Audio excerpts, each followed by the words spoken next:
Hanya 180 menit atau 2 pertandingan saja yang akan menentukan langkah timnas Indonesia menuju Piala Dunia 2026. Seluruh pemain timnas Indonesia sudah tiba di Jeddah, Arab Saudi untuk melakoni duel hidup mati putaran 4 kualifikasi Piala Dunia zona Asia. 28 pemain telah mengikuti latihan pada Senin malam waktu setempat, termasuk Calvin Verdong, Kevin Dix, dan Martin Pas. Minus Emil Audero yang cedera. Martin Pas siap untuk diturunkan di laga nanti. Pelatih timnas Patrick Kluivert sadar Indonesia hanya berjarak 2 pertandingan menuju sejarah lolos ke putaran final Piala Dunia. Karenanya pelatih asal Belanda itu meminta anak asuhnya lakukan yang terbaik di 2 laga nanti. Itself, play day, and you know that's the most important thing. You prepare them, but the day itself, the execution needs to be good. Set pieces, ball possession, ball loss, everything needs to be on fleek because we're 180 minutes plus away from the World Cup. So our aim is to do our thing and qualify. Pengamat sepak bola memprediksi pada 2 laga melawan Arab Saudi dan Irak, timnas kemungkinan akan menggunakan formasi 4 back. Indikasi ini terlihat saat skuad Garuda menggunakan formasi tersebut di 2 laga uji coba terakhir menghadapi Taiwan dan Lebanon. Analis sepak bola Iksan Mahar bilang, Kluivert punya kepentingan menunjukkan gaya bermain yang disukainya. Formasi 4 back akan jadi pilihan di mana timnas bermain sedikit lebih menyerang. Namun kata Iksan, formasi ini menyisakan kelemahan saat transisi negatif, yakni saat tim sedang menyerang lalu tiba-tiba harus bertahan karena kehilangan bola. Maka diperlukan pemain jangkar yang pintar dan kuat dalam memutus aliran serangan lawan. Peran ini bisa dimainkan Joey Pelopesi yang bertugas lebih ke belakang, sementara Tom Haye bisa fokus membangun serangan.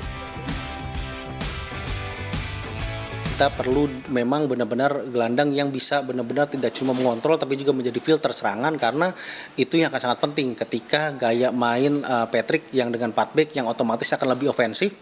Kita butuh pemain yang benar-benar bisa menjaga kedalaman dan juga menjaga pertahanan kita ketika mengantisipasi serangan balik lawan yang tentu sudah menjadi pelajaran kita ketika melawan Australia dan juga melawan Jepang. Kita kewalahan menghadapi transisi positif lawan yang cepat terutama dari kondisi sayap. Iksan menilai duet Jay Itzes dan Kevin Dix sangat pas mengisi posisi center back. Apalagi keduanya juga bermain dengan formasi 4 back di klubnya masing-masing. Duet Jay, Kevin diharapkan tampil solid membantu penjaga gawang yang mungkin diisi Martin Pas. Laga melawan Arab Saudi menjadi krusial, minimal mendapat poin.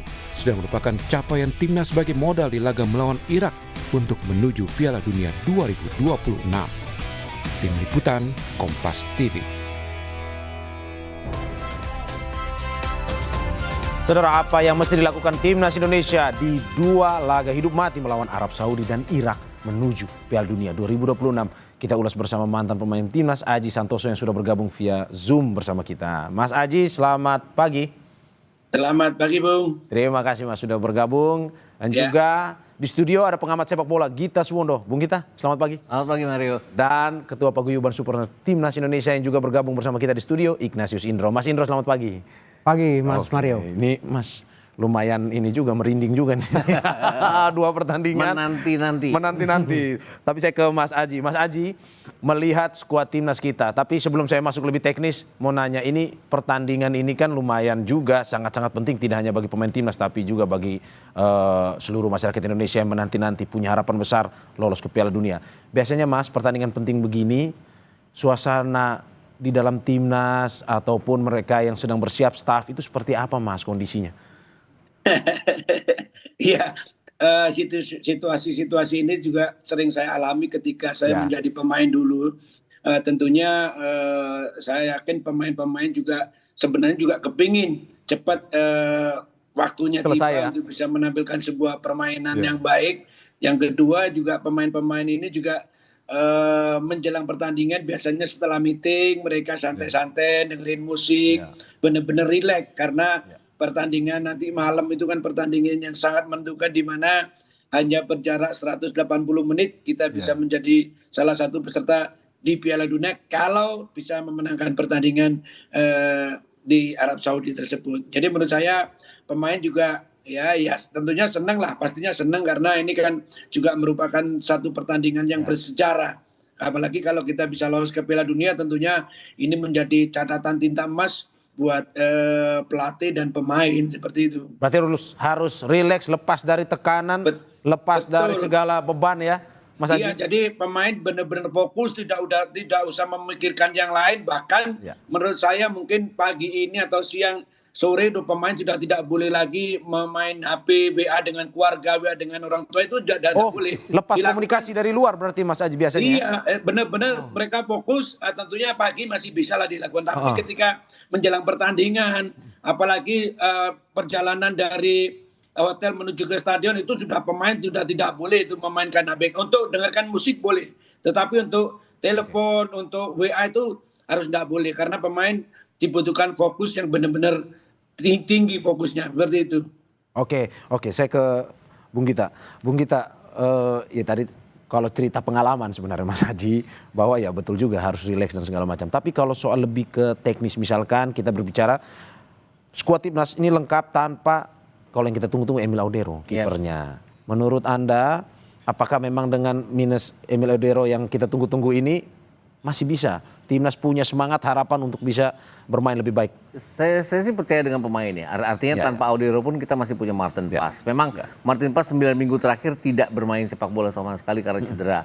Tapi kan secara agilitas, secara kesiapan dia kan pemain profesional yang pasti sudah siap jika dipanggil. Kemudian kalau kita mengacu ke September 2024, pertandingan pertama kita di putaran ketiga melawan Arab Saudi, penjaga gawangnya kan Martin Paes. Martin Paes ya. Dia melakukan sampai ada 5 penyelamatan, salah satunya penalti. Walaupun penalti itu terjadi karena blundernya dia juga, tapi dia memperbaikinya dengan penyelamatan. Kemudian banyak sekali penyelamatan Martin Paes yang dia lakukan melawan Australia contohnya di GBK. Kemudian melawan Arab Saudi pada saat kita menang 2-0 di GBK. Jadi 2 pertandingan kita terakhir melawan Arab Saudi di mana kita draw di Jeddah dan kemudian menang di GBK, itu ada Martin Paes di bawah kita. Jadi pasti saya pikir untuk mengganti Emil Audero pun ini sosok yang sangat pantas. Apalagi materi pemain kita juga bertabur pemain bintang, Jay Itzes, Calvin Verdong. Menurut Anda langkah kita lebih mulus? Kalau mulus pasti tergantung dengan Arab Saudi. Karena uji coba terakhir harus diakui bahwa uji coba terakhir kita melawan Lebanon, apa yang coba dipraktekkan oleh Patrick Kluivert dengan 4-3-3-nya, 4-2-3-1 saat itu, nggak berjalan mulus di sepertiga lapangan pertandingan lawan. Artinya kita oke di pertahanan kita oke di tengah, kita menguasai jalannya pertandingan, tapi pada saat kita harus melakukan penetrasi ke daerah pertahanan lawan, kita mentok dengan hanya tidak bisa melakukan end passing, tidak ada shot on target sama sekali. Padahal kan ujian melawan Lebanon itu bagaimana kita menghadapi negara-negara Jazirah Arab untuk mencoba menekan ke pertahanan mereka. Itu yang tidak terjadi, dan Lebanon juga tidak keluar menyerang sehingga tidak ada ujian kepada pertahanan kita juga. Oke, saya kembali ke Mas Haji. Mas Haji, dengan materi pemain kita seperti yang tadi sudah dijelaskan oleh Mas Gita, menurut Anda lebih mudah bermain bagi kita, lebih mulus atau masih menunggu juga? Seperti yang tadi Mas Gita bilang, Arab Saudi juga berbahaya juga nih. Ya, kalau materi, kita bicara materi pemain saat ini menurut saya memiliki materi yang sangat luar biasa, di mana pemain-pemain kita adalah pemain-pemain yang menjadi andalan di setiap klub. Semua pemain, hampir semua pemain kan, terutama pemain starting line up-nya itu pemain-pemain bintang semua gitu. Tetapi jangan lupa bahwa lawan kita Arab Saudi juga tim yang bagus gitu. Mereka juga memiliki suatu tim yang bagus, individual pemain-pemain yang bagus. Tetapi menurut saya bahwa kedua tim ini memiliki kesempatan yang sama. Mungkin hanya keuntungan yang diperoleh oleh Arab Saudi lah mereka main di kandang. Tetapi tidak perlu berkecil hati karena tim kita pernah menahan seri di sana dan bisa mengalahkan di GBK. Tentunya ini akan menjadi satu modal kepercayaan diri baik pelatih maupun pemain. Ini yang harus bisa kita manfaatkan gitu. Dengan main di kandang aja bisa mencuri poin kan begitu. Jadi menurut saya pertandingan nanti malam itu kualitas pemain menurut saya berimbang 50-50 kalau kualitasnya. Tetapi itu tadi yang saya sampaikan bahwa ada sedikit keuntungan buat tim rumah karena mereka main di kandang. Seperti itu. Oke, saya ke Mas Indro. Mas Indro, kalau dari supporter sendiri melihat materi pemain yang dipanggil oleh Patrick Kluivert versus Arab Saudi malam nanti, apa analisanya? Iya, kalau kita memberikan kesempatan buat Patrick Kluivert untuk memilih para pemainnya.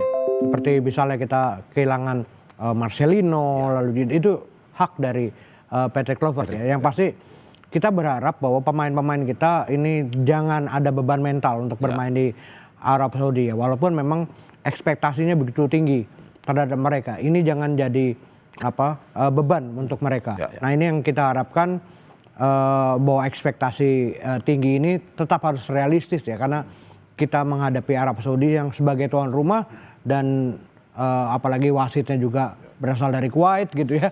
Nah ini kan jadi faktor non teknis yang agak sulit mempersulit kita. Tapi yang pasti kita berharap pemain-pemain kita bermain lepas, tanpa beban gitu, dan menunjukkan permainan terbaik mereka. Oke, berarti secara kualitas kita sama Arab tidak kualitasnya sama ya, sebanding. Tetapi faktor non teknisnya itu kalau yang dilihat oleh supporter bahwa wasit, bermain di kandang Arab Saudi juga, ini yang betul. Sedikit menyulitkan nih ya. Iya betul. Oke, saya ke Mas Gita. Kalau berbicara formasi, karena saya baca banyak bahwa 4-3-3 paling cocok dengan materi pemain ini. Patrick Kluivert susunan pemainnya 4-3-3 pada malam hari ini. Menurut Anda 4-3-3 atau bagaimana? Kalau melihat squad yang ada iya. Tapi balik-balik lagi ke September 2000, saya selalu mengacu mengulang balik pada saat kita menahan imbang Arab Saudi. Kemudian mengalahkan Arab Saudi. Pertama kalinya dalam sejarah kita mengalahkan Arab Saudi. Itu apa? Kita mampu melakukan dua metode permainan yang saya pikir juga ini karena kepayawan pelatihnya ya. Melawan Arab Saudi, babak pertama kita menekan, kita dapat 1 gol.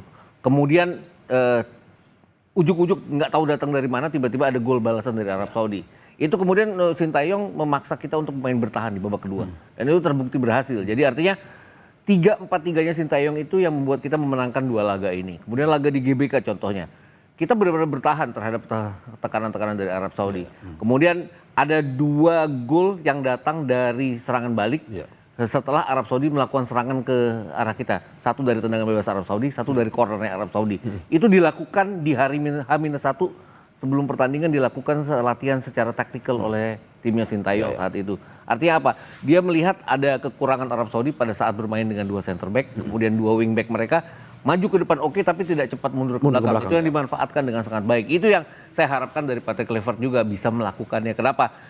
Kalau dia pakai 4-3-3, artinya 2 center back, kita kan juga akan menyerang sama dengan halnya Arab Saudi menyerang kita pada saat kita mengalahkan mereka di GBK. Jangan sampai terulang lagi ke salah seperti itu. Kita harus cepat melakukan transisi pada saat kita ditekan. Jangan sampai kita terjebak dengan permainan ofensif seperti halnya melawan Australia, kemudian kita dihukum dengan gol-gol Australia. Berarti maksud Anda lebih waspada dan mengandalkan serangan balik? Betul, karena transisinya Arab Saudi ini cepat. Bahkan pada saat mereka imbang 1-1 dan kalah 0-2 dari kita, mereka cepat melakukan transisi. Tapi kita cepat menutup pertahanan kita dengan baik saat itu. Oke, berarti 3-5-2 tidak cocok sebenarnya untuk di pertandingan malam ini ya? Karena bermain di kandang orang sih. Sebenarnya 3 center back saya sih lebih ini. Tapi kan saya bukan pelatih. Yang pelatih itu Patrick Kluivert sendiri. Dia percaya dengan 4 pot. Apalagi dia punya Kevin Dix, punya Jay Izzez, 2 center back yang punya pengalaman di klub-klub besar Eropa. Saya pikir dia akan mengandalkan itu. Tapi wingback kita, entah Jakob di sana, entah Sandy Walsh di sana, atau Verdong atau Dean James di kiri harus cepat untuk mundur kembali ke belakang. Ya, mengantisipasi serangan balik dari Arab Saudi. Mas Aji? Yes. Formasi yang paling cocok menurut Anda? 4-3-3, 3-5-2 atau melihat bermain di kandang? Cocok dan tidak cocok 4-3-3 atau 3-5-2, tetapi kita harus melihat filosofinya dari Patrick Kluivert.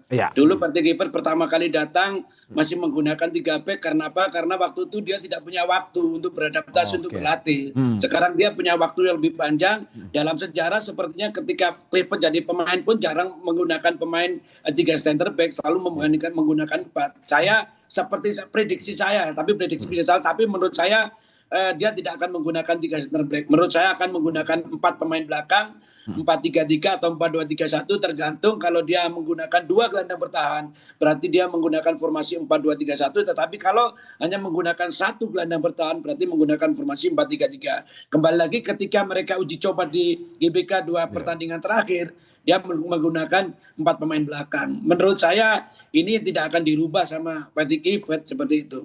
Oke, berarti sama seperti Mas Gita, menurut Anda Indonesia harus lebih menekankan pada serangan balik ya, dan lebih bertahan? Menurut saya tidak bertahan ya. Kalau bertahan justru itu akan menjadi bumerang. Tetapi kalau memperkuat pertahanan oke. Beda antara main bertahan dan memperkuat pertahanan. Kalau kita memain bertahan justru bola akan sering datang ke daerah pertahanan kita. Menurut saya main normal, memperkuat pertahanan, semua pemain ikut bertahan ketika melawan menyerang, lawan pegang bola, tetapi kita berani keluar attacking, berani menyerang melalui ball possession yang bagus ketika mendapatkan bola atau yang dinamakan dengan transisi positif. Seperti itu, Bung. Ini filosofi yang bagus juga dari Mas Aji nih. Apa perbedaan antara memperkuat pertahanan dan bermain bertahan. Tapi Mas Aji, sedikit. Berarti ketika memperkuat pertahanan dengan materi pemain depan dan gelandang, apakah Anda melihat memang lebih sering rajin turun nantinya untuk memperkuat pertahanan jika ada serangan?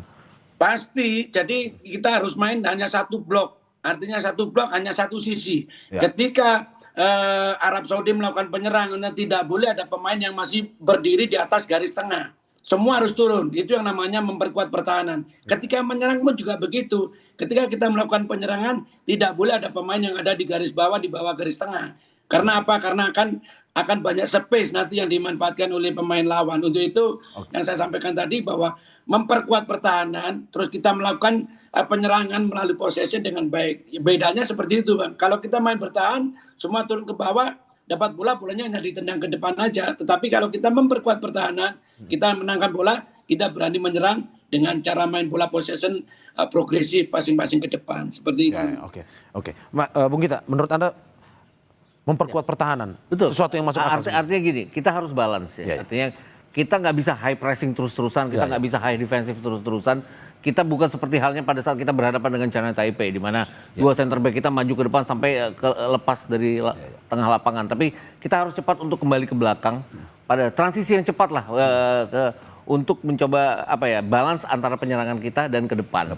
Kemudian di sisi pada saat kita masuk ke sepertiga lapangan lawan, ini yang saya lihat pada saat pertandingan melawan Lebanon kita nggak dapat, bahwa kita harus harus bisa melakukan end passing dengan baik, kita harus bisa melakukan target man, kita harus dapat bola yang jelas untuk bisa. Kemarin itu kalau kita lihat Emiliano Jonatas oke. Kemudian Lili Pali juga oke. Kemudian Beckham Putra dari sisi kiri juga oke. Tapi pada saat memberikan pada Zilstra hampir sama sekali nggak dapat bola. Ini artinya striker nomor 9 itu kan harus dapat peluang. Ini yang end passing itu yang tidak didapat, dan akibatnya kita nggak punya shot on target juga. Dari sayap seperti Emiliano coba masuk berkali-kali juga tendangannya tidak ada yang ke arah sasaran. Itu yang harus kita perbaiki pada saat pertandingan melawan Arab Saudi nanti.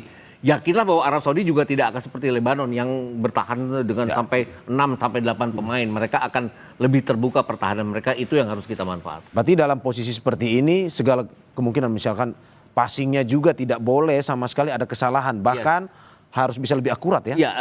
Passing akurasi yang jelas harus akurat. Kemudian penyelesaian akhir yang juga harus akurat. Kita punya Ole Romani yang dalam 4 pertandingan yang sudah dia mainkan, dia bikin 3 gol, 1 dari penalti. Itu yang harus dimanfaatkan. Tapi juga kita tidak boleh seperti halnya pada saat kita berhadapan dengan Australia, di mana kita sangat terbuka dan rentan terhadap serangan lawan di belakang. Oke, saya Mas Indro. Mas Indro, dari supporter sendiri punya formasi pilihan yang cocok untuk dimainkan pada malam hari ini? Ya, kalau posisi sendiri kita serahkan ke Patrick Kluivert. Tapi yang pasti ini bukan lagi ajang coba-coba, karena ini 2 pertandingan yang kalau memang kita mau masuk Piala Dunia, ini adalah 2 final ya. Jadi lebih baik tidak mencoba-coba lalu tidak berusaha banyak menguasai pertandingan tapi kita kebobolan ya. Kita lebih baik bermain pragmatis ya. Bagaimana menyesuaikan diri saja permainannya. Ini lebih baik bahwa kita lihat juga permainan dari lawan.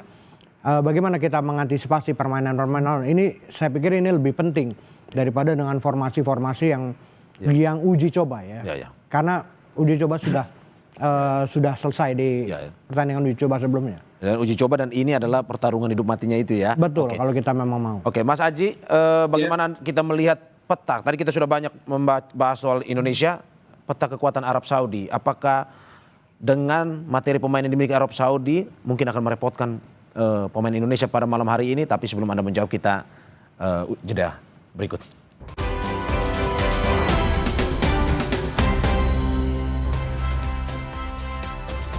Terima kasih masih di Sapa Indonesia Pagi bersama saya Mario Sarong dan juga sejumlah narasumber saya. Ada mantan pemain Timnas Aji Santoso melalui sambungan Zoom dan juga pengamat sepak bola Gita Suwondo serta Ketua Paguyuban Supporter Timnas Indonesia Ignatius Indro. Saya kembali ke Mas Aji. Mas Aji, ada beberapa nama pemain kunci Arab yang ini banyak pemberitaan yang perlu diwaspadai oleh pemain Indonesia. Contoh Firas Albrikan, Muhammad Kano, Hasan Altambakti, dan Saleh Alseri.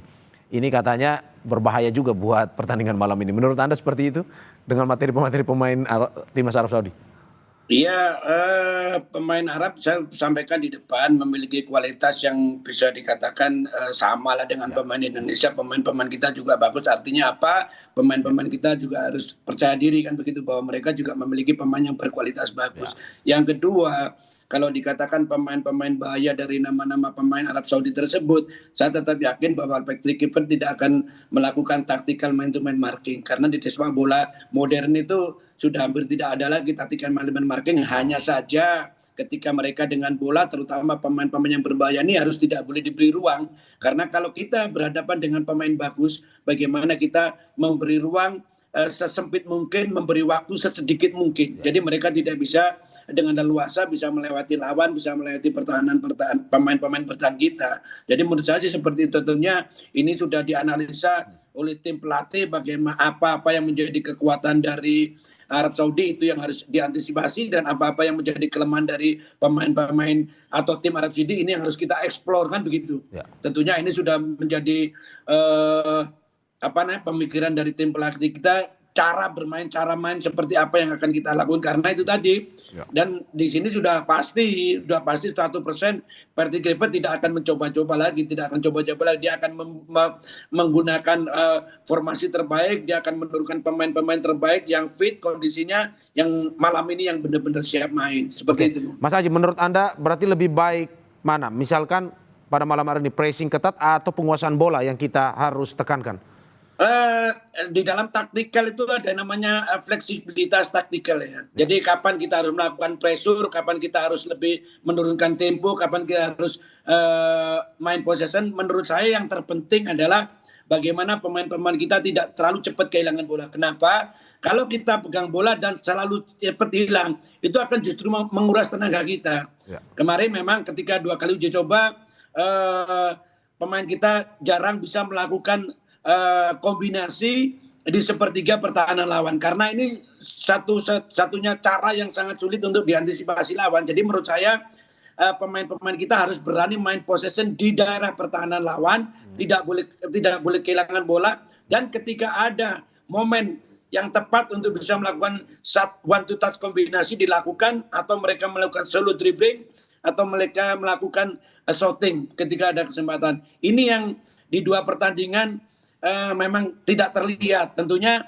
yang namanya uji coba itu tentunya akan dievaluasi terus bagaimana dia menciptakan materi latihan sehingga pemain-pemain di pertandingan itu lebih baik daripada pertandingan di uji coba kemarin. Seperti itu, Bung. Oke, menarik Bung Kita. Menurut Anda setuju dengan ini penguasaan bola dan juga ini tidak boleh menyanyiakan bola, terutama di pertahanan lawan ini? Di final third ya yang jelas ya, bahwa kemarin itu kan kita jarang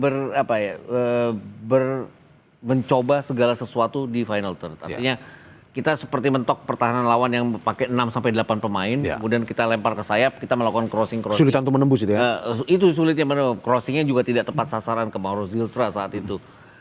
Kita punya kemampuan passing 1-2 yang cukup baik, itu yang harus kita coba nanti di pertandingan melawan Arab Saudi. Yang saya bilang tadi bahwa gak yakin bahwa Arab Saudi akan bermain menumpuk pemainnya di belakang, itu yang akan membuat mungkin ruang akan lebih terbuka. Yang harus diwaspadai dari Arab Saudi adalah, kalau saya lihat kan Arab Saudi sadar bahwa mereka mentok melawan Indonesia dalam 2 pertandingan terakhir. Kalah kemudian draw. Mereka seperti tidak punya banyak peluang untuk menembus pertahanan kita.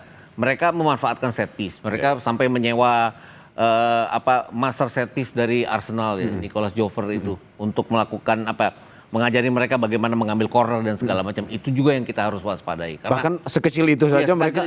Karena mereka memakai segala macam cara, gimana caranya untuk menembus pertahanan lawan, juga untuk menembus pertahanan kita. Dan itu pasti salah satu caranya adalah tendangan bebas atau tendangan corner atau bahkan lemparan ke dalam nantinya yang biasanya menjadi senjata kita, bukan tidak mungkin akan menjadi senjatanya Arab Saudi juga. Sudah diantisipasi juga oleh mereka juga. Yang harus diingat juga oleh kita adalah provokasi yang biasa dilakukan oleh negara-negara Jazirah Arab ini, entah main guling-gulingan kalau mereka unggul atau membuat kita emosi seperti itu. diving lah, ya. Libanon berhasil loh melakukan itu terhadap kita dalam hanya pertandingan persahabatan. Kita terpancing pada saat itu. Kita berapa kali seperti hilangan konsentrasi untuk kemudian termakan oleh provokasi Libanon. Itu yang harus kita waspadai untuk tidak terulang.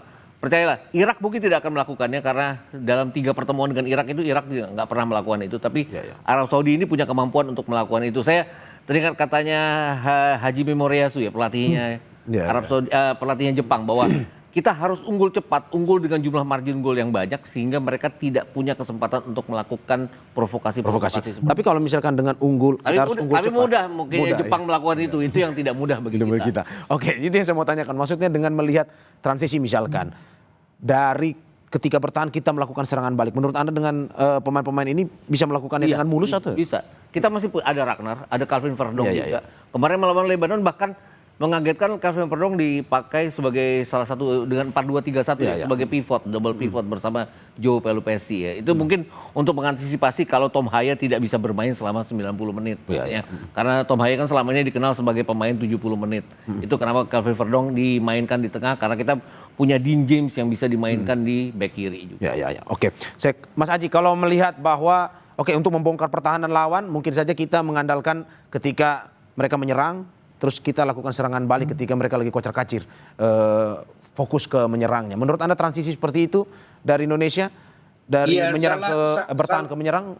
Salah satu senjata sebuah tim adalah kita harus memiliki transisi positif yang sangat cepat ya. Ketika lawan melakukan penyerangan, tentunya organisasi pertahanan mereka tidak terlalu rapi. Nah, bagaimana kita menggunakan transisi positif ini dengan baik? Tentunya ini membutuhkan kecerdasan seorang pemain, membutuhkan kejelian seorang pemain, membutuhkan pandangan awareness yang luas seorang pemain. Karena itu tadi transisi ini bisa menjadikan salah satu senjata untuk tim bisa memenangkan pertandingan gitu loh. Banyak juga nanti bagaimana ketika tim lawan Arab Saudi, saya yakin Alam Rajin juga berpikir juga tentang kita bagaimana cara membongkar pertahanan lawan ketika mereka melakukan compact defense di sepertiga pertahanan mereka. Ada beberapa cara bagaimana cara membongkar pertahanan lawan ketika lawan melakukan compact defense. Yang pertama itu melakukan kombinasi 1-2 di sepertiga pertahanan lawan, melakukan solo dribbling, bisa melewatin lawan, banyak bola-bola crossing dari samping, dan yang terakhir dia melakukan long range shoot. 4 cara inilah harus bisa dimaksimalkan dengan baik oleh tim-tim kita kalau kita bisa ingin memenangkan pertandingan. Mas Haji, menurut Anda transisinya lebih baik lewat sayap atau tengah? Karena kan kalau kita lihat sayap seperti yang tadi kata Mas Indro, ya ada salah satu pemain kunci juga Marcelino yang tidak dipanggil. Menurut Anda lebih cocok transisinya? Kalau kita transisi sebenarnya kalau kita transisi akan banyak ruang, itu memang harus ke sayap bolanya. Karena kan di tengah pasti ada orang itu. Kita misalkan nih, kita defending corner kick untuk counter attack. Pasti akan ada pemain-pemain dari lawan itu berdirinya tidak di samping, pasti di tengah gitu. Jadi memang akan lebih efektif dari samping, tetapi juga dilihat juga situasinya seperti apa. Tapi kalau dari samping kan akan banyak ruang gitu, karena rest pemain bertahan itu dari lawan itu pasti dia berdirinya di tengah. Oke, saya ke Mas Indro. Mas Indro, bagaimana supporter melihat bahwa ini ada beberapa prediksi sebenarnya yang masuk di beberapa media. Salah satunya misalkan pemain depan, ada Miliano, Ole sama Ragnar. Juga di gelandang Joe, Calvin sama Ricky. Menurut Anda dengan materi pemain seperti ini dari supporter melihat bahwa apakah memang malam hari ini bisa menandingi Arab Saudi atau bagaimana? Ya kalau dilihat ini lebih spesifik ke pemain-pemainnya nih. Iya, kalau dari pemain-pemainnya kita tentunya memiliki kualitas yang nggak kalah juga dengan pemain Arab Saudi, tapi bagaimana meningkatkan mental bermain mereka, itu yang paling penting ya. Apakah memang pemain-pemain kita memiliki beban dengan ekspektasi yang begitu tinggi dari masyarakat untuk lolos ke Piala Dunia, atau ini malah menjadi dorongan atau cambukan bagi pemain-pemain kita untuk menunjukkan pemain terbaik mereka. Nah, ini yang paling penting sih, bahwa mereka menganggap 2 laga ini adalah final dan bermain lepas tanpa beban dan menunjukkan permainan terbaik mereka. Lebih baik, saya sepakat dengan Mas Gita, lebih mengutamakan kaki ke kaki ya, umpan kaki ke kaki, dan kita memiliki pemain-pemain yang cepat, dan ini bisa dimanfaatkan ketika melawan Arab Saudi maupun melawan Irak. Dan juga materi pemain Arab Saudi yang tadi saya sudah bilang bahwa ini pemain-pemain bintang masih ada juga. Dari supporter merasa bahwa bagaimana nih melihat pemain bintang yang siap juga dari Arab Saudi untuk melawan Indonesia? Sebenarnya kita supporter walaupun kita hanya bisa 7.000 seat ya di sana ya untuk mendukung timnas kita, tapi kita yakin bahwa pemain-pemain kita bisa minimal mengimbangi pemain-pemain Arab Saudi yang bermain di Arab Saudi. Dan ini penting gitu untuk para pemain kita, bagaimana menunjukkan bahwa kita juga memiliki pemain-pemain yang memiliki kualitas yang sama baiknya dengan mereka. Meski 7.000 seat tapi gaungnya ya sama seperti yang punya kandang. Ya, oke. Mas Gita, kalau melihat per lini Miliano, Ole dan Ragnar di depan, menurut Anda Trisula ini sudah bisa memainkan peran penting malam ini? Itu yang terbaik ya kalau mereka dalam kondisi fit ya. Oh, itu yang terbaik ya? Ya, itu yang terbaik kalau mereka dalam kondisi fit. Kemudian kerjasama misalnya Jakub Sayuri yang dimainkan di kanan, kemudian Miliano juga di depan kanan. Ini artinya dua pemain yang punya kemampuan untuk bergerak sangat cepat pada saat kita harus melakukan transisi. Yang Mas Aji tadi bilang bahwa transisi datang dari sayap. Yang harus diingat adalah 3 gol kita ke gawang Arab Saudi dalam 2 pertemuan itu semuanya datang dari sayap. Ini artinya yang harus kita manfaatkan. Kemudian di kiri juga ada Dean James, ada Calvin Verdong, ada Ragnar Oratmangun yang juga punya kecepatan untuk memberikan umpan-umpan siapapun yang dipasang nanti oleh Romani ataupun Mauro Zylstra atau bahkan mungkin Ramadan Sananta. Yang harus diingat adalah ada 6 pemain nanti dari kita, dari 29 pemain yang tidak akan masuk ke daftar susunan pemain sama sekali karena peraturannya hanya 23 pemain. Nah itu tadi, siapapun yang main harus siap. Yang juga harus digarisbawahi adalah persiapan Arab Saudi ini, mereka rasa-rasanya pengen juga untuk cepat lolos ya langsung. Mereka melakukan uji coba dengan sangat baik, ikut Gold Cup.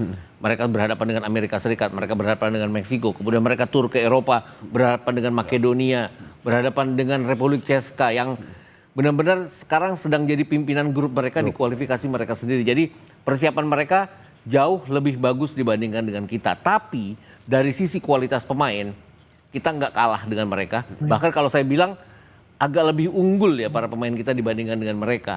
Pemain-pemain diaspora kita. Hanya yang harus digarisbawahi adalah mereka punya pelatih yang sudah pernah meloloskan tim masing-masing ke Piala Dunia. Harv Renard, kemudian juga Graham Arnold untuk Irak. Kita punya pelatih yang belum pernah melakukan hal itu. Dan kalau saya ngelihat dari 6 pertandingan yang sudah dilakukan oleh Patrick Kluivert, saya nggak tahu Mas Haji setuju atau enggak. Kluivert ini seperti nggak punya plan B pada saat plan A-nya mentok. Itu aja. Contohnya melawan Australia, melawan Jepang, kemudian kemarin melawan Libanon, seperti walaupun pertandingan persahabatan dia seperti bingung harus melakukan apa pada saat plan A-nya tidak berjalan sempurna. Berarti maksud Anda dengan formasi yang sebenarnya sebelumnya sudah ditetapkan, ketika ada perubahan kondisi atau situasi susah untuk merubah itu ya? Kita bisa bahwa semuanya akan berlangsung ideal. Berjalan sesuai rencana akan melawan. Nah, pada saat lawan melawan itu yang harus plan A atau plan B yang harus dilakukan oleh seorang pelatih. Dan selama ini saya melihatnya dia begitu ketinggalan dia seperti hanya senyum-senyum aja gitu loh. Bahkan dia nggak bagus pada saat kita mengalahkan China, kita mengalahkan Bahrain, kemudian kita mengalahkan China Taipei juga, karena dia dalam posisi yang selalu unggul dan tidak kemasukan sama sekali. Itu pada saat dia tertekan justru dia seperti tidak tahu harus apa. Masih kaku ya? Itu kritik saya aja, tapi mudah-mudahan tidak terjadi di pertandingan. Ini kritik membangun. Yes. Oke, saya ke Mas Haji. Mas Haji, benar menurut Anda apakah memang perlu sebenarnya Patrick Kluivert lebih bisa luas dalam melihat situasi pertandingan sebenarnya? Oke. 4-3-3 misalkan atau formasi yang dipakai di awal bisa berubah misalkan, atau bagaimana menurut Anda? Iya, kalau memang pelatih itu memang harus memiliki beberapa alternatif atau ketika bermain terus tidak berjalan dengan baik, plan A, plan B itu memang harus punya. Mudah-mudahan saja kalau mungkin menurut pandangan sebelumnya bahwa Patrick Kluivert tidak memiliki plan A, B, C. Mudah-mudahan ini pertandingan terakhir mereka sudah memiliki itu. Jadi nanti ketika melawan Arab Saudi menggunakan formasi 4-3-3 dan formasi ini ternyata tidak jalan sesuai rencana, Patrick Kluivert bisa menjalankan taktikal yang lain. Memiliki plan B, plan C yang lain gitu. Mudah-mudahan karena ini sudah tidak coba-coba, ini partai final, ini partai hidup mati. Ini harus perfect, nggak boleh melakukan kesalahan sedikit pun. Baik masalah taktikal di lapangan ataupun strategi yang jauh-jauh hari sebelumnya mereka lakukan. Seperti itu, Bung. Oke, Mas Haji, kalau saya tadi bertanya ke Mas Gita terkait dengan lini per lininya kita. Kalau di depan kan Emiliano Ole dan Ragnar. Kalau kata Mas Gita, kalau dalam keadaan fit ini pilihan terbaik. Menurut Anda seperti itu atau bagaimana? Ya betul, jadi artinya begini, pelatih itu memasang pemain biasanya berdasarkan dari persiapan terakhir. Ya. Saya tidak tahu kondisinya di Arab seperti apa, siapa yang paling fit, tapi yang jelas saya sangat yakin bahwa Patrick Kluivert malam nanti akan menurunkan pemain-pemain terbaik menurut pengamatannya dia. Seperti itu. Termasuk juga support dari misalkan gelandang ataupun pemain belakang ketika penyerangan serang balik ini harus untuk mensupport 3 Trisula ini ya. Iya, pasti akan seperti itu. Pasti akan seperti itu. Menurut saya ini sekarang saya yakinlah mungkin dia sudah punya lah plan A, plan B, plan C sekarang karena ini tadi ini pertandingan yang tidak boleh salah melakukan kesalahan sekecil apapun akan berakibat fatal seperti itu. Oke, saya ke Mas Indro. Mas Indro, bagaimana melihat mental pemain Indonesia, supporter juga, Mbak? Karena Arab Saudi ini kan lumayan ya memetik hasil yang sebenarnya tidak terlalu bagus melawan Indonesia, imbang dan juga kalah. Iya. Mentalnya ada di mana kalau menurut Anda? Ya, seharusnya dengan 2 hasil lawan Arab Saudi tadi ya, ini bahwa meningkatkan kepercayaan diri pemain-pemain kita. Itu yang paling penting sih. Bahwa kita belum tentu bisa mengembalikan kemenangan kita ya saat 2 pertandingan itu. Tapi yang pasti dengan kita bisa menahan seri Arab Saudi 1-1 di kandang Arab Saudi, apalagi saat itu dilatih oleh Mancini gitu ya. Ini adalah harapan meningkatkan rasa kepercayaan diri pemain-pemain kita. Yang pasti ini bukan lagi ajang uji coba lagi karena ini 2 pertandingan yang benar-benar menentukan apakah kita lolos atau tidak. Nah ini yang harus menjadi perhatian bagi para pemain-pemain dan juga Patrick Kluivert sendiri untuk melihat apakah bisa menandingi Arab Saudi seperti yang dilakukan oleh Sintayong di 2 pertandingan lawan Arab Saudi sebelumnya. Faktor non teknis untuk menambah semangat kita kan juga para pendukung nih. Kalau supporter di sana gimana Mas? Kalau infonya sekarang 7.000 seat ya? 7.000 seat dan full banyak semua atau gimana Mas? Iya. Dan banyak juga yang sekalian mengadakan paket umroh sekalian nonton ya.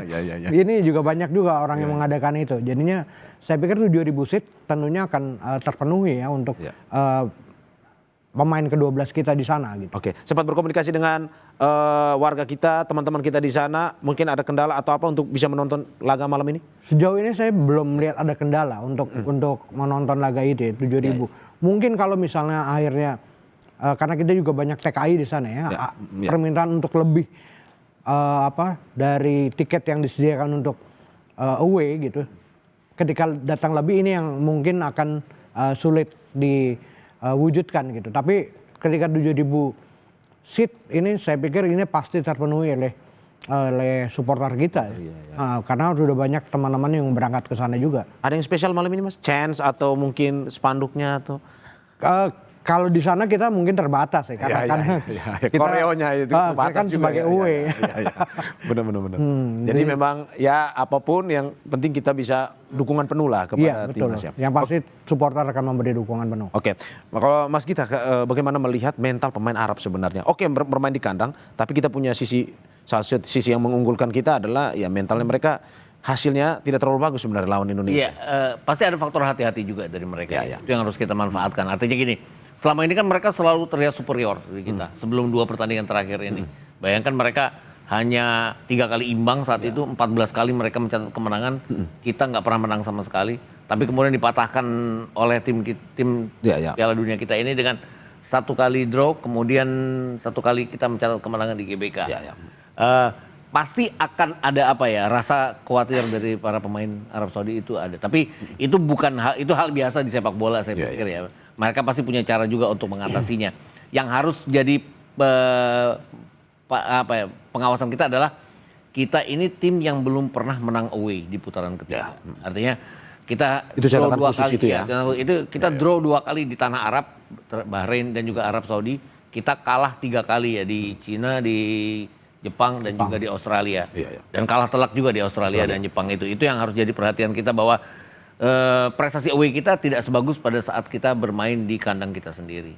Dan apapun, yaitu tadi yang saya bilang persiapan Arab Saudi lebih oke, tapi dari sisi kualitas pemain-pemain kita sama kualitasnya dengan pemain mereka, bahkan saya bisa mengunggulkan sedikit pemain kita dibandingkan pemain-pemain mereka saat ini. Oke, Mas Haji, tekanan seperti ini melawan pertandingan besar, apa masukan dari Anda sebagai mantan pemain timnas bagi para pemain agar malam ini tetap luwes, tetap rileks dalam bertanding, sehingga ya harapan kita ya semuanya bisa lolos Piala Dunia juga.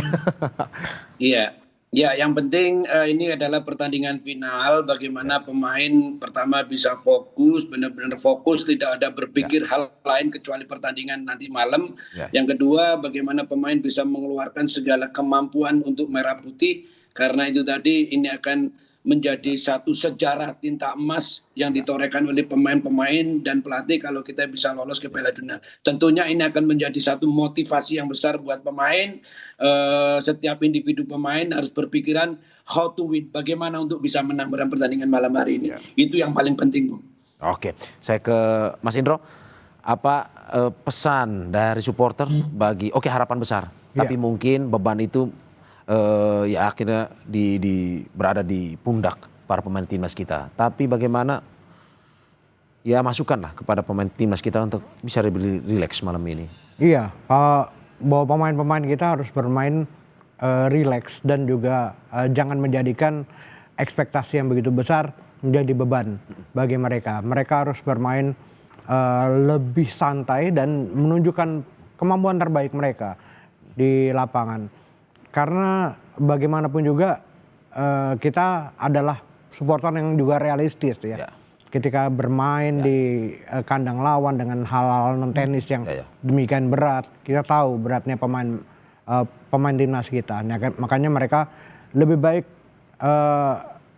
bermain santai dan juga menunjukkan pemain terbaik. Mas kita singkat saja. Usulan, masukan buat pemain kita malam ini. Ya, sama ya dengan Indro bermain lepas. Bahwa kita harus jadi sisi permainan kita sendiri. Formasi apapun yang ditampilkan oleh pelatih harus dijalankan dengan sangat baik. Dan itu tadi, balik lagi, di final third kita harus lethal. Harus bisa finishing. Nggak harus seperti Jepang, tapi setidaknya kita bisa melakukan penyelesaian dengan sangat baik. Oke, terima kasih Bapak-Bapak atas apa yang disampaikan. Semoga apa yang kita harapkan ya lolos Piala Dunia nomor 1. Tapi kita lihat hasil malam ini nanti. Oke, terima kasih mantan pemain timnas Aji Santoso. Terima kasih. Pengamat sepak bola Gita Suwondo dan Ketua Paguyuban Supporter Timnas Indonesia Ignatius Indro. Terima kasih Bapak-Bapak, sehat-sehat selalu.